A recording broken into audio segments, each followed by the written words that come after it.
Good morning, sir, and welcome to the show. Morning, Anila. Morning, viewers. Yes, sir കഴിഞ്ഞ ദിവസം U S വിപണികളിലേക്ക് നോക്കുമ്പോൾ വളരെ ശക്തമായിട്ട് പ്രത്യേകിച്ചും ടെക് ഹെവി ആയിട്ടുള്ള ഓഹരികളിലൊക്കെ വളരെ ശക്തമായിട്ടൊരു ബൈങ് ഇൻഡസ്ട്രി കടന്നു വരികയും അതിനെ തുടർന്ന് നാസ്ഡാക്കും S&P 500 ഒക്കെ റെക്കോർഡ് തലത്തിലേക്ക് റെക്കോർഡ് ഹൈയിലേക്കും കുതിക്കുന്ന ഒരു കാഴ്ചയായിരുന്നു കണ്ടിരുന്നത്. ഈ ഒരു സാഹചര്യത്തിൽ അമേരിക്കൻ സൂചികളെ സംബന്ധിച്ചിട്ടുള്ള താങ്കളുടെ ഒരു ടേക്ക് എന്താണ്? അല്ല, കഴിഞ്ഞ കുറച്ച് ആഴ്ചകളായിട്ട് അമേരിക്കൻ വിപണിയിൽ ഓൾറെഡി ബുള്ളിഷ്നെസ് ആയി കണ്ടുവരുന്നത്. ആൻഡ് ഇതിൽ നാസ്ഡാക്ക് ഇൻഡെക്സ് ആയിരുന്നു അല്പം അണ്ടർ പെർഫോമൻസ് നൽകിക്കൊണ്ടിരുന്നത്. ബട്ട് ഓൾറെഡി ടെസ്ലയിലൊക്കെ നമ്മൾ കണ്ടിരുന്ന ആ ഒരു ശക്തമായിട്ടൊരു ബൈങ് ഇൻട്രസ്റ്റിനെ തുടർന്നായിരുന്നു വീണ്ടും ഇന്നലെ നമുക്ക് നാസ്ഡാക്ക് ഇൻഡെക്സിൽ ഒരു പുതിയ ഓൾ ടൈം ഹൈ കാണാൻ സാധിച്ചത്. സോ നാസ്ഡാക്ക് ഇൻഡെക്സിന്റെ കേസിൽ ഇനി നമ്മൾ ശ്രദ്ധിച്ചിരിക്കേണ്ട അടുത്ത മേജർ റെസിസ്റ്റൻസ് 21,300 അത് ബ്രേക്ക് ചെയ്യപ്പെട്ട് കഴിഞ്ഞാൽ 21,600. ഈ ഒരു കോണ്ടെക്സ്റ്റിൽ നമ്മൾ അമേരിക്കൻ വിപണിയിൽ ഷോർട്ട് പൊസിഷൻസ് ഒന്നും തന്നെ എടുക്കാൻ ശ്രമിക്കരുത്. അണ്ടർടോൺ വളരെ ബുള്ളിഷായി തന്നെ തുടരുന്നു. ടെസ്ലയുടെ കേസിൽ $362 അടുത്ത മേജർ റെസിസ്റ്റൻസ്. എൻ്റെ ഒപ്പീനിയനിൽ ആ ഒരു റെസിസ്റ്റൻസ് താമസിക്കാതെ ബ്രേക്ക് ചെയ്യപ്പെടും. എൻവിഡിയയുടെ കേസിൽ പുതിയ ബൈങ് ഇൻട്രസ്റ്റ് ഒന്നും കാണാൻ സാധിക്കുന്നില്ല at the moment. $145 resistance Nvidia break ചെയ്താലേ ശക്തമായിട്ടൊരു അപ്വേർഡ് മൂവ്മെന്റ് കാണാൻ സാധിക്കത്തുള്ളൂ. ഒത്തിരി മാസങ്ങൾക്ക് ശേഷം ഇന്നലെ മെറ്റ പ്ലാറ്റ്ഫോംസിൽ വളരെ സ്ട്രോങ് ഒരു ക്ലോസ് ആയിരുന്നു നമ്മൾ കണ്ടത്. മെറ്റ പ്ലാറ്റ്ഫോംസിന്റെ നിലവിലുള്ള ഓൾ ടൈം ഹൈ നമുക്ക് കാണാൻ സാധിക്കുന്ന $603 ലെവലില്. എൻ്റെ ഒരു ഒപ്പീനിയനിൽ ഈ ആഴ്ച തന്നെ നമുക്ക് മെറ്റയുടെ കേസിൽ പുതിയ ഓൾ ടൈം ഹൈ കാണാൻ സാധിക്കും. ഡൗ ജോൺസ് ഇൻഡെക്സിന്റെ കേസ് എടുക്കുമ്പോഴേക്കും ഇന്നലെ നേരിയൊരു പ്രോഫിറ്റ് ടേക്കിംഗ് നടത്തിയിരുന്നു.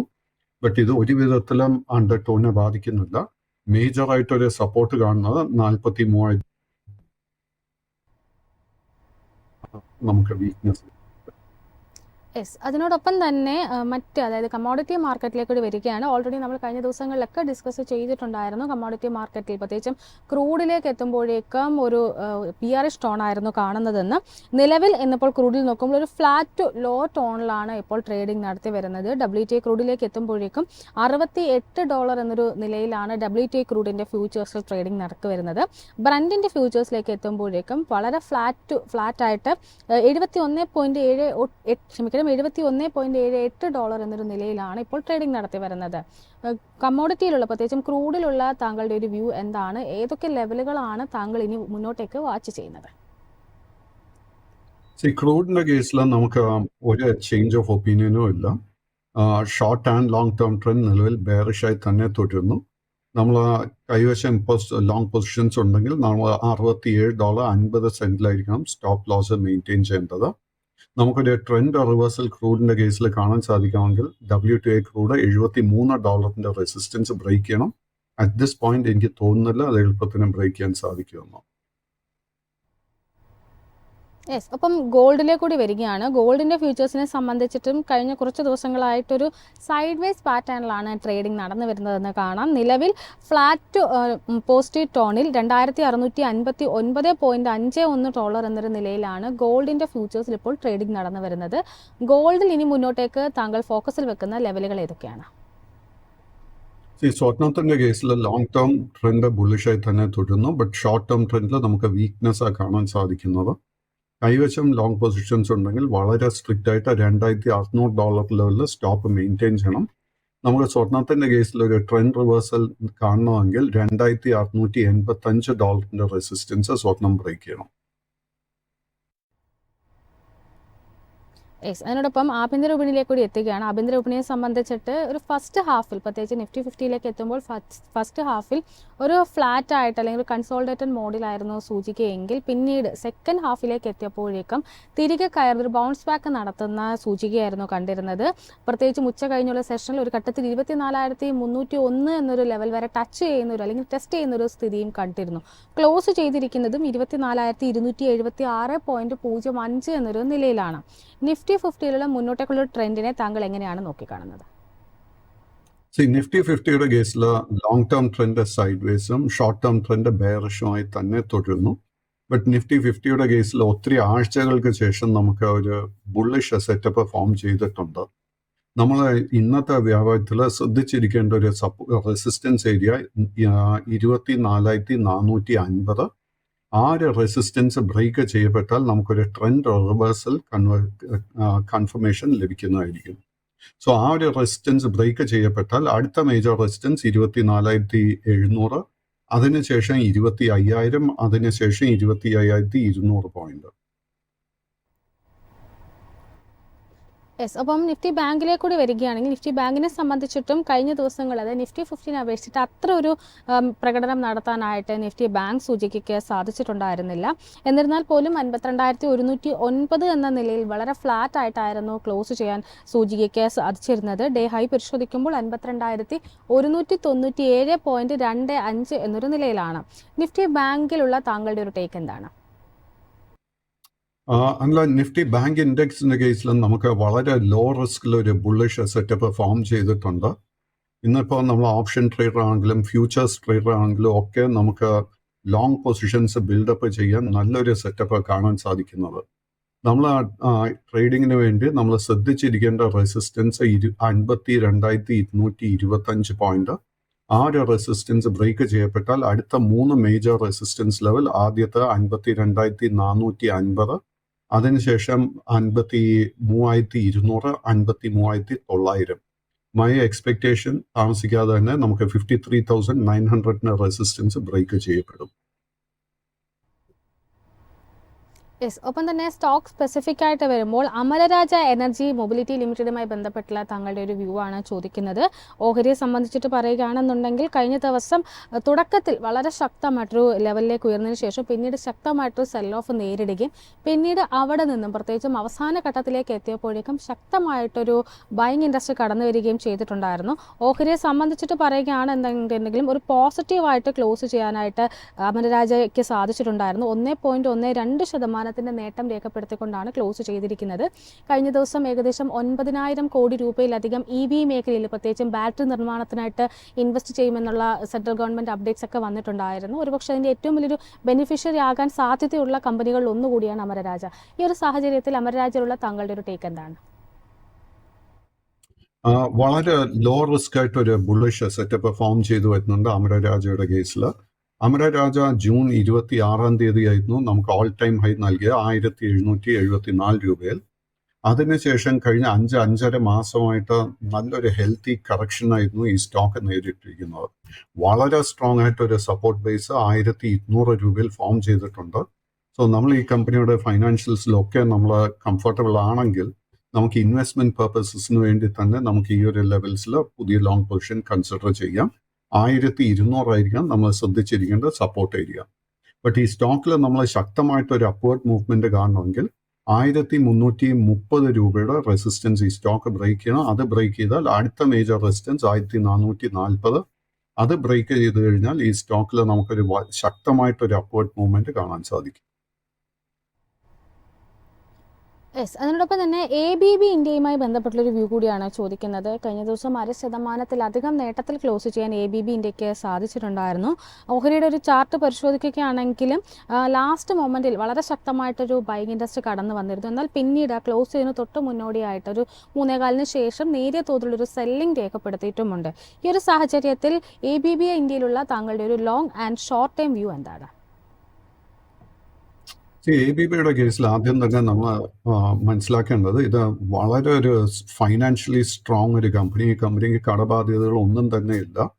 ആൻഡ് എക്സലന്റ് പ്രോഡക്ട്സ്, നല്ലൊരു റെപ്യൂട്ടേഷൻ, നല്ലൊരു ഫൈനാൻഷ്യൽ ട്രാക്ക് റെക്കോർഡ് നമുക്ക് നൽകുന്ന ഒരു കമ്പനി ABB. ആൻഡ് ABBയുടെ കേസിലും കഴിഞ്ഞ 2-3 മാസങ്ങളായിട്ട് നല്ലൊരു ഹെൽത്തി കറക്ഷനാണ് നമുക്ക് കാണാൻ സാധിച്ചത്. ആൻഡ് ഈ ഒരു സ്റ്റോക്കിന്റെ കേസിലും നമുക്ക് നല്ലൊരു ബുള്ളിഷ് സെറ്റപ്പ് ഫോം ചെയ്തു വരുന്നുണ്ട്. ഈ അടുത്ത 3 ദിവസത്തെ ട്രേഡിംഗിൽ നമ്മൾ ശ്രദ്ധിച്ചിരിക്കേണ്ട റെസിസ്റ്റൻസ് 7,625. ആ ഒരു റെസിസ്റ്റൻസിന്റെ മുകളിൽ ക്ലോസ് ചെയ്യാൻ സാധിച്ചു കഴിഞ്ഞാൽ short and long term trend രണ്ടും ബുള്ളിഷായി മാറും. അതിനുശേഷമുള്ള മേജർ റെസിസ്റ്റൻസ് 8,000, അതിനുശേഷം 8,400 രൂപയിലോ കാണാൻ സാധിക്കുന്നു. യെസ്, ഒപ്പം തന്നെ ഏഞ്ചൽ വണ്ണുമായി ബന്ധപ്പെട്ടുള്ള താങ്കളുടെ ഒരു വ്യൂ കൂടിയാണ് ചോദിക്കുന്നത്. ഏഞ്ചൽ വണ്ണിനെ സംബന്ധിച്ചിട്ട് കഴിഞ്ഞ ദിവസം വളരെ ശക്തമായിട്ടൊരു മൂവ്മെന്റ് ആയിരുന്നു നടന്നിരുന്നത്. മാത്രമല്ല കമ്പനിയുടെ ഡൈവേഴ്സിഫിക്കേഷൻ, അവരുടെ ഒരു ബിസിനസ് ഡൈവേഴ്സിഫിക്കേഷൻ ഒക്കെ നടക്കുന്നുണ്ട്. പുതിയ ഫീച്ചേഴ്സ് ആപ്പിൽ അവതരിപ്പിക്കുന്നുണ്ട്. ഇത്തരത്തിൽ നിലനിൽക്കുമ്പോൾ ഏഞ്ചൽ വണ്ണിലുള്ള താങ്കളുടെ ഒരു ടേക്ക് എന്താണ്?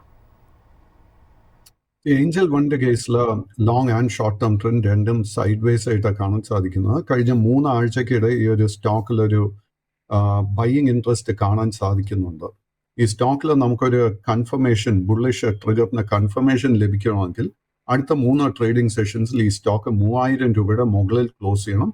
3000ന്റെ റെസിസ്റ്റൻസ് ബ്രേക്ക് ചെയ്യാൻ സാധിച്ചു കഴിഞ്ഞാൽ ഈ സ്റ്റോക്കിൽ നമുക്കൊരു പുതിയ ഓൾ ടൈം ഹൈ തന്നെ എക്സ്പെക്ട് ചെയ്യാം. യെസ്, ഒപ്പം തന്നെ ഒലയുമായി ബന്ധപ്പെട്ടുള്ള താങ്കളുടെ ഒരു വ്യൂ കൂടിയാണ് ചോദിക്കുന്നത്. ഒലയെ സംബന്ധിച്ചിട്ട് കഴിഞ്ഞ ദിവസം അവരുടെ സിഇഒയുടെ ഭാഗത്ത് നിന്ന് വളരെ പോസിറ്റീവായിട്ടുള്ള പല അപ്ഡേഷൻസ് വന്നിട്ടുണ്ടായിരുന്നു.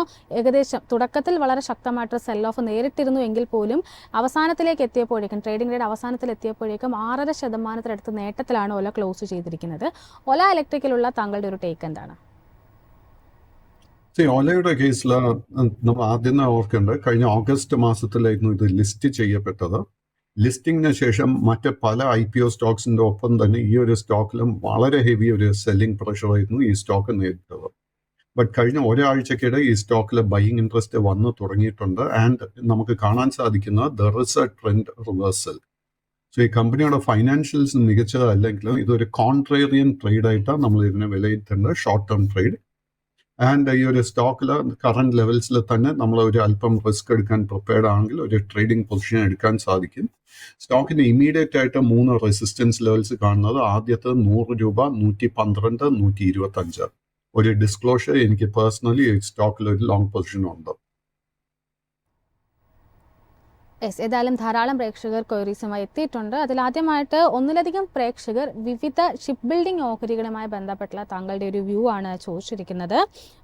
ആദ്യം തന്നെ കൊച്ചിൻ ഷിപ്പ്യാർഡുമായി ബന്ധപ്പെട്ടുള്ള ഒരു വ്യൂ ആണ് ചോദിച്ചിരിക്കുന്നത്. കഴിഞ്ഞ ദിവസവും അപ്പർ സർക്യൂട്ടിലായിരുന്നു ഓഹരി ക്ലോസ് ചെയ്തിട്ടുണ്ടായത്. തുടർച്ചയായിട്ട് ഏകദേശം 6 സെഷൻസ് ആയിട്ട് ഇപ്പോൾ ഈ ഒരു ഓഹരി അപ്പർ സർക്യൂട്ടിലാണ് ക്ലോസ് ചെയ്യുന്നത്. കൊച്ചിൻ ഷിപ്പ്യാർഡിലുള്ളൊരു ടേക്ക് എന്താണ്?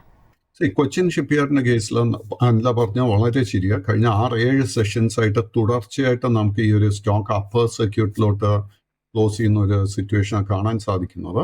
എങ്കിൽ പോലും ഈ സ്റ്റോക്കിൽ നമുക്ക് ലോങ് ടേം ട്രെൻഡ് റിവേഴ്സൽ നടന്നിട്ടില്ല. ലോങ് ടേം ട്രെൻഡ് ഇപ്പോഴും ബെയറിഷായി തന്നെ തുടരുന്നു. ദോ ഷോർട്ട് ടേം ട്രെൻഡ് ബുള്ളിഷായി മാറിക്കഴിഞ്ഞു. ഈ സ്റ്റോക്കിന് ഇനി ഫേസ് ചെയ്യാൻ പോകുന്ന മേജർ റെസിസ്റ്റൻസ് 1750 മുതൽ 1800 രൂപ വരെ. സോ ഈ സ്റ്റോക്കിൽ കഴിഞ്ഞ 6 സെഷൻസിൽ ഇത്രയും വലിയ നേട്ടം വന്നതിനെ തുടർന്ന് നമ്മൾ പ്രോഫിറ്റ് ടേക്കിങ്ങിന് വേണ്ടി പ്രിപ്പയർഡ് ആയിരിക്കണം. പ്രോഫിറ്റ് ടേക്കിംഗ് നടക്കുന്ന സമയത്ത് നമുക്ക് 1400, 1400, ഈ ഒരു റേഞ്ചിലെ ലോങ് പൊസിഷൻ എടുക്കാൻ സാധിക്കുന്നുണ്ടെങ്കിൽ I think it will be a low risk buying opportunity. Yes, ഒപ്പം തന്നെ മെസഗോൺ ഡോക്കുമായി ബന്ധപ്പെട്ടുള്ളൊരു ക്വസ്റ്റ്യൻ കൂടി ചോദിച്ചിട്ടുണ്ട്. മെസഗോൺ ഡോക്ക് കഴിഞ്ഞ ദിവസം 1% ഇടിവിലായിരുന്നു ക്ലോസ് ചെയ്തിരിക്കുന്നത്. മെസഗോൺ ഡോക്കിലുള്ള താങ്കളുടെ ഒരു ടേക്ക് എന്താണ്? മെസഗോൺ ഡോക്കിലെ ഡിസ്ക്ലോഷർ, എനിക്ക് പേഴ്സണലി ഒരു ലോങ് പൊസിഷൻ മെസഗോൺ ഡോക്കിലുണ്ട്. ആൻഡ് മെസഗോൺ ഡോക്കിന്റെ കേസിൽ ഓൾറെഡി ട്രെൻഡ് റിവേഴ്സൽ നടന്നു കഴിഞ്ഞു. The long term and short term trend രണ്ടും ബുള്ളിഷായി കഴിഞ്ഞു. ബട്ട് ഈ ഒരു സ്റ്റോക്കിൽ വളരെ സ്ട്രോങ് ഒരു റെസിസ്റ്റൻസ് 4800, 4900 ഈ ഒരു റേഞ്ചിൽ കാണുന്നുണ്ട്.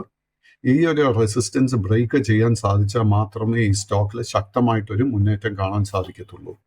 ഇന്നും ഈ സ്റ്റോക്കിൽ ഒരു പ്രോഫിറ്റ് ടേക്കിംഗ് നടക്കുന്നുണ്ടെങ്കിൽ നമ്മൾ ശ്രദ്ധിച്ചിരിക്കേണ്ട സപ്പോർട്ട് ഏരിയ 4100 മുതൽ 4200, ആ ഒരു റേഞ്ചിലോട്ട് ഈ സ്റ്റോക്ക് വന്നാൽ മാത്രമേ നമുക്കൊരു ലോ റിസ്ക് ബൈങ് അവസരം ലഭിക്കാൻ പോകുന്നുള്ളൂ.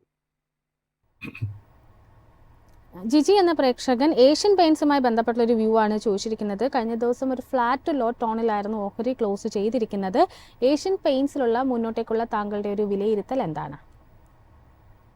ഏഷ്യൻ പെയിൻസിന്റെ കേസിൽ സെപ്റ്റംബർ മാസത്തിൽ 3400 രൂപ എത്തിയതിനു ശേഷം വലിയൊരു സെൽ ഓഫ് നമുക്ക് കാണാൻ സാധിച്ചിരിക്കുന്നത്. ഓൾമോസ്റ്റ് ഒരു 30-35% ഇടിവ് ഈ സ്റ്റോക്കിൽ കാണാൻ സാധിച്ചിരിക്കുന്നത്. അറ്റ് ദ മൊമെന്റ് ഈ സ്റ്റോക്കിൽ long term and short term trend രണ്ടും ബെയറിഷായി തന്നെ തുടരുന്നു. ബട്ട് ഈ ഒരു സ്റ്റോക്ക് ഹൈലി ഓവർ സോൾഡ് ഒരു സിറ്റുവേഷനിലോട്ടാണ് വന്നിരിക്കുന്നത്. അതിനെ തുടർന്ന് ഡൗൺ സൈഡ് റിസ്ക് എനിക്ക് തോന്നുന്നില്ല ഇമ്മീഡിയറ്റ് ആയിട്ട് അധികം ഉണ്ടെന്ന്. എങ്കിൽ പോലും I won't advise a long position. കാര്യം നമുക്ക് ആദ്യം തന്നെ ഇതിലൊരു ബുള്ളിഷ് ട്രിഗർ കാണാൻ സാധിക്കുന്നില്ല. രണ്ടാമത്തെ കമ്പനിയുടെ കഴിഞ്ഞ 2-3 ക്വാർട്ടർലി പെർഫോമൻസ് നോക്കിക്കഴിഞ്ഞാൽ വളരെ മികച്ചതല്ല. കൈവശം ലോങ് പൊസിഷൻ ഉണ്ടെങ്കിൽ ഒരു ഷോർട്ട് കവറിങ് നടക്കുന്ന സമയത്ത് നമ്മൾ ശ്രദ്ധിച്ചിരിക്കേണ്ട 2-3 റെസിസ്റ്റൻസ് ലെവൽ. ആദ്യത്തെ 2600, അതിനുശേഷം 2680, അതിനുശേഷം 2800. യെസ്, അതിനോടൊപ്പം തന്നെ ഷാജി എന്ന പ്രേക്ഷകൻ ടോളിൻ ടയേഴ്സുമായി ബന്ധപ്പെട്ടുള്ള ഒരു വ്യൂ ആണ് ചോദിച്ചിരിക്കുന്നത്. കഴിഞ്ഞ ദിവസം 3.5% നേട്ടത്തിലായിരുന്നു ടോളിൻ ടയേഴ്സ് ക്ലോസ് ചെയ്തിട്ടുണ്ടായിരുന്നത്. ടോളിൻ ടയേഴ്സിലുള്ള താങ്കളുടെ ഒരു വിലയിരുത്തൽ എന്താണ്? നല്ലൊരു പോസിറ്റീവ് ഡെവലപ്മെന്റ് ടോളിൻസ് ടയേഴ്സിൽ കഴിഞ്ഞ ഒരു മാസത്തിനിടെ നമുക്ക് കാണാൻ സാധിക്കുന്നത്. ടോളിൻസ് ടയേഴ്സ് സെപ്റ്റംബർ മാസത്തിൽ 240 രൂപയിലായിരുന്നു ലിസ്റ്റ് ചെയ്യപ്പെട്ട. അതിനുശേഷം വലിയൊരു സെൽ ഓഫ് ആയിരുന്നു നവംബർ ആദ്യത്തെ ആഴ്ച വരെ നമുക്ക് കാണാൻ സാധിച്ചത്. 155, 158 ആ ഒരു റേഞ്ചിൽ സ്റ്റോക്ക് ബോട്ടം ഔട്ട് ക്രിയേറ്റ് ചെയ്തതിന് ശേഷം ശക്തമായിട്ടൊരു അപ്വേർഡ് മൂവ്മെന്റാണ് നമുക്ക് കാണാൻ സാധിക്കുന്നത്. Long term and short term trend രണ്ടും ബുള്ളിഷായി മാറിക്കഴിഞ്ഞു. ഈ ആഴ്ച തന്നെ ഞാൻ ഈ സ്റ്റോക്കിൽ ഒരു പുതിയ ഓൾ ടൈം ഹൈ എക്സ്പെക്ട് ചെയ്യുക. കൈവശം ലോങ് പൊസിഷൻ ഉണ്ടെങ്കിൽ maintain the long position. Libin എന്ന പ്രേക്ഷകൻ UPL ലിമിറ്റഡുമായി ബന്ധപ്പെട്ടുള്ള ഒരു വ്യൂ ആണ് ചോദിച്ചിരിക്കുന്നത്. UPL കഴിഞ്ഞ ദിവസം 1.5% നേട്ടത്തിലായിരുന്നു ക്ലോസ് ചെയ്തിരുന്നത്. പ്രത്യേകിച്ചും ട്രേഡിങ്ങിന്റെ അവസാനത്തെ ഒരു ഹാഫ് ആൻ അവറിൽ വളരെ ശക്തമായിട്ടൊരു ബൈങ് ഇൻഡസ്ട്രി ഒരു ഓഹരിയിൽ വന്നിട്ടുണ്ടായിരുന്നു. UPL താങ്കളുടെ ഒരു ടേക്ക് എന്താണ്? UPLന്റെ കേസിൽ കഴിഞ്ഞ 2 ആഴ്ചക്കിടെ നമുക്കൊരു ബൈയിങ് ഇൻട്രസ്റ്റ് കാണാൻ സാധിക്കുന്നുണ്ട്. അതിനെ തുടർന്ന് നമുക്കൊരു ട്രെൻഡ് റിവേഴ്സലും കൺഫർമേഷൻ ലഭിച്ചിട്ടുണ്ട്. ഈ സ്റ്റോക്കിന്റെ ഇമ്മീഡിയറ്റ് റെസിസ്റ്റൻസ് 560. ആ ഒരു റെസിസ്റ്റൻസ് ബ്രേക്ക് ചെയ്താൽ അടുത്ത റെസിസ്റ്റൻസ് 575, അതിനെ തുടർന്ന് 595. യെസ്, ഒരു പ്രേക്ഷകൻ സുസ്ലോണുമായി ബന്ധപ്പെട്ടുള്ള ഒരു വ്യൂ ആണ് ചോദിച്ചിരിക്കുന്നത്. സുസ്ലോൺ കഴിഞ്ഞ ദിവസം 4% നേട്ടത്തിലായിരുന്നു ക്ലോസ് ചെയ്തിട്ടുണ്ടായിരുന്നത്. അപ്പർ സർക്യൂട്ടിലാണ് ഓഹരി ക്ലോസ് ചെയ്തിരിക്കുന്നത്. പ്രത്യേകിച്ചും ട്രേഡിങ്ങിന്റെ അവസാന ഘട്ടത്തിൽ വളരെ ശക്തമായിട്ടൊരു ബൈങ് ഇൻഡസ്ട്രി ഒരു ഓഹരിയിൽ കടന്നു വന്നിട്ടുണ്ടായിരുന്നു. സുസ്ലോണിലുള്ള തങ്ങളുടെ ഒരു ലോങ് ആൻഡ് ഷോർട്ട് ടേം വിലയിരുത്തൽ എന്താണ്? സുസ്ലോണിന്റെ കേസിൽ ഞാൻ പറഞ്ഞു വന്നത് നമ്മൾ സെപ്റ്റംബർ മാസത്തിൽ അറൌണ്ട് 85-88 രൂപയ്ക്ക് അടുത്തായിരുന്നു ഇതിന്റെ ഒരു മേജർ ടോപ്പ് നമുക്ക് കാണാൻ സാധിച്ചത്. അതിനുശേഷം ഈ സ്റ്റോക്കിൽ ഒരു ഹെൽത്തി ആയിട്ടൊരു പ്രോഫിറ്റ് ടേക്കിംഗ് ആയിരുന്നു നവംബർ മാസം വരെ നടന്നത്. അതിനുശേഷം വീണ്ടും നമുക്ക് ഈ സ്റ്റോക്കിൽ ഒരു ബൈയിങ് ഇൻട്രസ്റ്റ് കാണാൻ സാധിക്കുന്നുണ്ട്. നല്ലൊരു ബുള്ളിഷ് സെറ്റപ്പ് ഈ സ്റ്റോക്കിൽ കാണാനും സാധിക്കുന്നുണ്ട്. സോ നമ്മളൊരു ട്രേഡിങ്ങിന് വേണ്ടി ഒരു പൊസിഷൻ ആഗ്രഹിക്കുകയാണെങ്കിൽ നമുക്ക് കറന്റ് ലെവൽസിൽ ഒരു ലോങ് പൊസിഷൻ എടുക്കാൻ ശ്രമിക്കാം. 60 രൂപയിലായിരിക്കണം നമ്മുടെ സ്റ്റോപ്പ് മെയിൻറ്റെയിൻ ചെയ്യേണ്ടത്.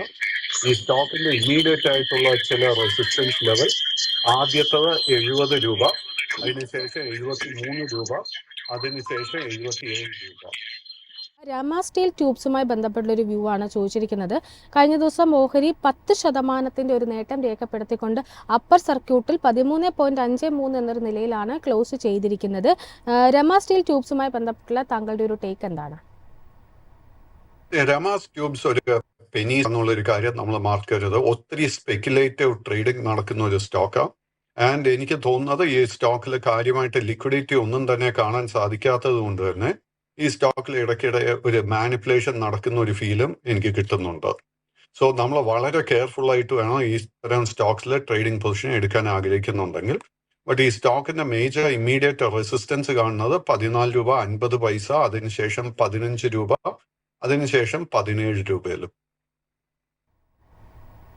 യെസ്, അതിനോടൊപ്പം തന്നെ ആസ്ത്ര DM ഹെൽത്ത് കെയറുമായി ബന്ധപ്പെട്ടുള്ള ഒരു വ്യൂ ആണ് വർഗീസ് എന്നൊരു പ്രേക്ഷകൻ ചോദിച്ചിരിക്കുന്നത്. കഴിഞ്ഞ ദിവസം വളരെ പോസിറ്റീവായിട്ടുള്ള ചില അപ്ഡേഷൻസ് ഒക്കെ വന്നിട്ടുണ്ടായിരുന്നു. കെയർ ഹോസ്പിറ്റൽ UAE അവർ ഏറ്റെടുക്കുന്നതുമായി ബന്ധപ്പെട്ടുള്ള അപ്ഡേഷൻസ് ഒക്കെ എത്തിയിട്ടുണ്ടായിരുന്നു. ആസ്ത്ര DMലുള്ള താങ്കളുടെ ഒരു ലോങ് ആൻഡ് ഷോർട്ട് ടൈം വിലയിരുത്തൽ എന്താണ്? ആസ്ട്ര DMന്റെ കേസിൽ long and short term trend രണ്ടും ബുള്ളിഷായി തന്നെ തുടരുന്നു. ബട്ട് ഈ സ്റ്റോക്കിൽ നമുക്ക് ലോ റിസ്ക് ആയിട്ട് ഒരു പുതിയ ബൈയിങ് ഓപ്പർച്യൂണിറ്റിയും കാണാൻ സാധിക്കുന്നില്ല. അറ്റ് ദ മൊമെന്റ് ഈ സ്റ്റോക്കിന്റെ ഇമ്മീഡിയറ്റ് ഒരു ഷോർട്ട് ടേം ചാർട്ട് നോക്കുമ്പോഴേക്കും ഒരു അല്പം ഓവർ ബോട്ട് റീഡിംഗ് ആണ് കാണാൻ സാധിക്കുന്നത്. എന്ന് വെച്ച് കഴിഞ്ഞാൽ ഈ സ്റ്റോക്കിൽ ഒരു പ്രോഫിറ്റ് ടേക്കിംഗ് നടക്കാനുള്ള ചാൻസസ് വളരെ ഹൈ ആയിട്ടാണ് കാണുന്നത്. കൈവശം ലോങ് പൊസിഷൻ ഉണ്ടെങ്കിൽ 490 രൂപയിലായിരിക്കാം നമ്മുടെ സ്റ്റോപ്പ് മെയിൻറ്റെയിൻ ചെയ്യേണ്ടത്. ജസ്റ്റി എന്ന പ്രേക്ഷക KPIT ടെക്കുമായി ബന്ധപ്പെട്ടുള്ള ഒരു വ്യൂ ആണ് ചോദിച്ചിരിക്കുന്നത്. കഴിഞ്ഞ ദിവസം മാനേജ്മെന്റ് അനാലിസിസ് ഒക്കെ കമന്ററി ഒക്കെ എത്തിയിട്ടുണ്ടായിരുന്നു. ഓഹരിയെ സംബന്ധിച്ചിട്ട് പറയുകയാണെങ്കിൽ 2% അടുത്ത ഇടിവിലായിരുന്നു KPIT ടെക് ക്ലോസ് ചെയ്തിട്ടുണ്ടായിരുന്നത്. KPIT ടെക്കിലുള്ള താങ്കളുടെ ഒരു വ്യൂ എന്താണ്? KPIT ടെക്കിന്റെ കേസിൽ നിലവിൽ long and short term trend രണ്ടും ബെയറിഷായി തന്നെ തുടരുന്നു. ബട്ട് ഈ ഒരു സ്റ്റോക്കിൽ there is A potential four trend reversal. വളരെ ഹൈ റിസ്ക് ട്രേഡ് ആയിരിക്കും കറന്റ് ലെവൽസിൽ. എങ്കിൽ പോലും നമുക്ക് ശ്രദ്ധിച്ചിരിക്കാവുന്ന റെസിസ്റ്റൻസ് ആദ്യത്തെ 1380, ആ ഒരു റെസിസ്റ്റൻസ് ബ്രേക്ക് ചെയ്യാൻ സാധിച്ചാൽ 1410 പിന്നീട് 1450. ബട്ട് ഈ സ്റ്റോക്കിൽ ഒരു ട്രെൻഡ് റിവേഴ്സൽ നടക്കണമെങ്കിൽ ഈ സ്റ്റോക്ക് 1620 രൂപയുടെ റെസിസ്റ്റൻസ് ബ്രേക്ക് ചെയ്യണം. അറ്റ് ദിസ് പോയിന്റ് ആ ഒരു റെസിസ്റ്റൻസ് ബ്രേക്ക് ചെയ്യുന്നത് എളുപ്പമായിരിക്കത്തില്ല. പ്രേക്ഷകൻ യെസ് ബാങ്കുമായി ബന്ധപ്പെട്ട ഒരു വ്യൂ ആണ് ചോദിച്ചിരിക്കുന്നത്. കഴിഞ്ഞ ദിവസം 1% നേട്ടത്തിലായിരുന്നു യെസ് ബാങ്ക് ക്ലോസ് ചെയ്തിരിക്കുന്നത്. യെസ് ബാങ്കിലുള്ള താങ്കളുടെ ഒരു ടേക്ക് എന്താണ്?